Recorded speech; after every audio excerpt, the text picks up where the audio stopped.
여러분 안녕하십니까? 주의 크신 은혜와 사랑이 여러분 모두에게 임하길 바랍니다. 오늘은 수요일 교과 파리, 가축, 종기란 주제로 교과 내용을 함께 살펴보겠습니다.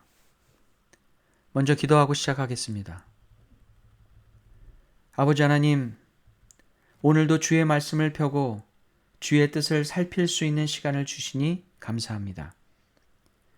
믿음으로 주의 자녀로 살며 하나님의 은혜로 구원받은 자로 살게 하시니 감사합니다. 이 아침에 우리가 무엇에 열심을 다하고 있는지 살펴보게 하시고 더욱 주의 음성에 귀 기울이며 순종하는 자로 살게 하여 주시옵소서.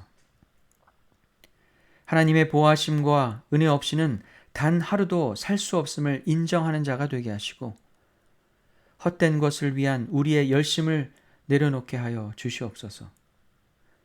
주의 말씀을 펼 때 깨달음과 결심이 있게 하여 주시옵소서. 예수 그리스도의 이름으로 기도합니다. 아멘. 오늘 교과에서는 네 번째, 다섯 번째, 여섯 번째 재앙에 대해 함께 살펴봅니다. 하나님께서는 이스라엘 백성을 애굽에서 구원하시고 바로와 애굽 사람들에게 재앙을 내리시는 과정을 보면 반복해서 강조하시는 말씀이 있습니다. 그것은 바로 내가 여호와인 줄을 너희가 알게 될 것이다 라는 선언입니다.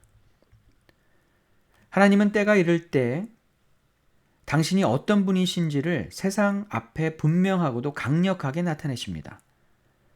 그분의 권능과 주권이 드러나는 놀라운 사건 앞에서 사람들은 선택하게 될 것입니다. 그 하나님을 인정하고 경외할 것인가? 아니면 여전히 마음을 닫고 외면할 것인가는 각자의 몫입니다. 출애굽기 8장 22절로 23절입니다. 그날에 나는 내 백성이 거주하는 고센 땅을 구별하여 그곳에는 파리가 없게 하리니 이로 말미암아 이 땅에서 내가 여호와인 줄을 내가 알게 될 것이라. 내가 내 백성과 내 백성 사이를 구별하리니 내일 이 표징이 있으리라 하셨다 하라 하시고, 반복되는 재앙을 통해 애굽 사람들과 이스라엘 백성은 점점 더 분명하게 하나님이 누구이신지를 보게 되었습니다. 여호와 하나님의 이름으로 재앙이 예고되고 그 말씀대로 재앙이 임했으며 다시 하나님께서 그 재앙을 거두시는 모습을 통해 하나님은 당신의 주권과 존재를 확실히 드러내셨습니다. 그런데도 여전히 하나님의 역사 앞에 무릎 꿇지 않고 마음을 닫는 자들의 모습을 보면 우리는 마지막 시대에도 얼마나 많은 사람들이 하나님의 분명한 역사 앞에서도 그분을 부정하고 거부할지를 생각하게 됩니다. 하나님께서 파리 재앙을 내리실 때 특별한 표징을 말씀하셨습니다. 그것은 바로 이스라엘 백성이 살고 있는 고센 땅에는 이 재앙이 임하지 않는다는 것이었습니다. 다시 말해 하나님은 당신의 백성을 애굽 사람들과 구별하시겠다고 선포하셨습니다. 여기서 구별된다는 것은 단순한 분리나 구분이 아니라 하나님의 구속의 은혜 아래 보호받는 것을 의미합니다. 재앙으로부터 벗어나는 것은 단순한 행운이 아니라 하나님께서 그의 백성을 직접 지키시고 인도하신다는 명확한 표시였습니다. 고센 땅은 나일강 삼각주 지역으로 지리적으로 보면 재앙의 영향을 가장 먼저 받고 크게 피해를 입을 수밖에 없는 곳이었습니다. 그러나 그곳에 이스라엘 백성이 살고 있었기 때문에 하나님의 특별하신 보호가 임했고 그 땅은 재앙을 피할 수 있었습니다. 이 모든 것은 전적인 하나님의 능력과 은혜로 이루어진 일이었으며 그분이 자기 백성을 어떻게 돌보시고 구속하시는지를 보여주는 강력한 증거였습니다. 다섯 번째 재앙에서는 이스라엘 자손의 가축도 보호를 받습니다. 출애굽기 9장 6절입니다.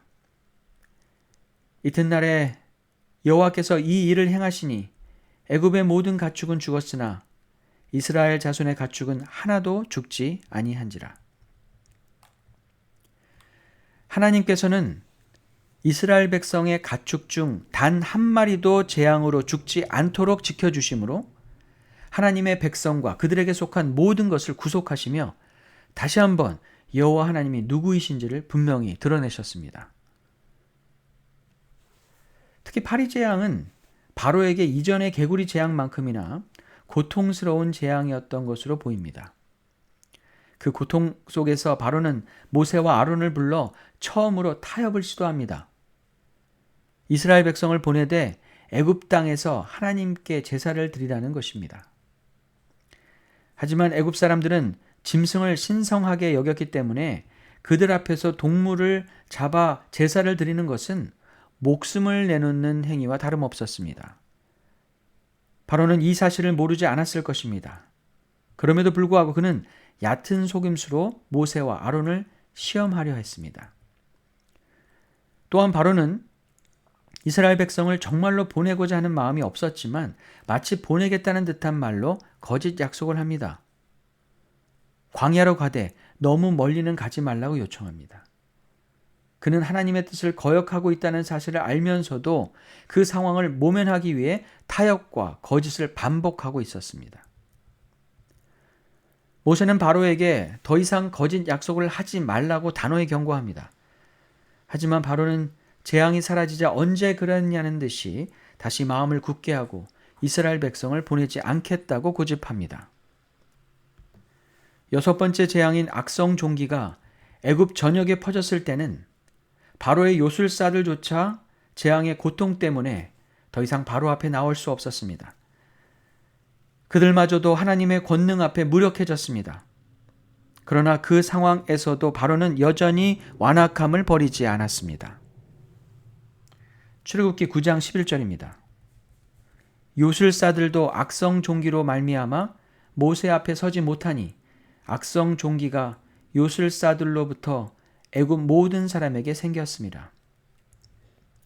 그동안 애굽의 요술사들은 여러 재앙이 임할 때마다 속임수와 흉내로 바로에게 마치 위안을 주는 듯한 모습을 보였습니다. 하지만 여섯 번째 재앙, 곧 악성 종기가 임했을 때는 그들도 더 이상 감당할 수 없었습니다.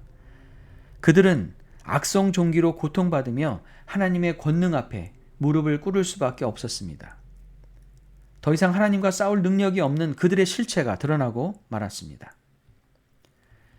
그러나 이런 절박한 상황에서도 바로는 여전히 고집을 꺾지 않았고 자신의 죄된 선택을 끝까지 붙잡고 있었습니다. 결국 그는 하나님의 내버려 두심을 경험하게 됩니다.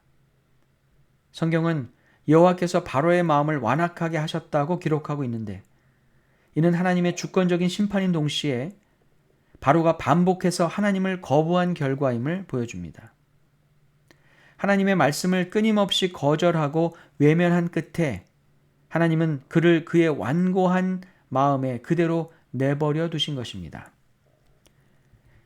이 장면은 하나님의 은혜로 보호받고 구속받은 이스라엘 백성과 끝까지 하나님의 뜻을 거부하며 죄 가운데 머물러 있는 바로의 모습이 뚜렷하게 대비되는 장면입니다.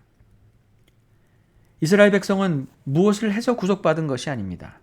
그들은 단지 하나님의 말씀에 순종하여 고센 땅에 머물렀을 뿐인데 하나님의 은혜로 재앙에서 보호받고 생명을 지킬 수 있었습니다. 반면 바로는 자신의 죄된 고집을 지키기 위해 끝까지 애를 씁니다. 거짓말을 하고 타협을 시도하고 재앙 앞에서 괴로워하면서도 하나님 앞에 굴복하지 않습니다. 파리로 고통받고 가축들이 죽고 온몸에 악성 종기가 나서 괴로워하면서도 그는 여전히 자신이 만든 신념과 고집을 포기하지 않습니다. 심지어 자신을 돕던 사람들조차 무너지는 상황에서도 그는 여전히 헛된 신념을 붙잡고 하나님을 외면합니다. 이처럼 구속받지 못한 자들은 죄 가운데 머무르기 위해 안타까운 열심을 내며 하나님과 상관없는 일에 목숨을 걸기도 합니다. 이 아침 우리는 스스로에게 이런 질문을 던져 보아야 합니다. 지금 내가 쏟고 있는 열심은 어디를 향하고 있는가? 그 열심이 하나님의 말씀에 순종하는 삶을 향해 있는가? 아니면 시간이 지나면 사라질 세상의 일, 헛된 욕심과 고집을 지키기 위한 열심은 아닌가? 여러분의 대답은 무엇입니까?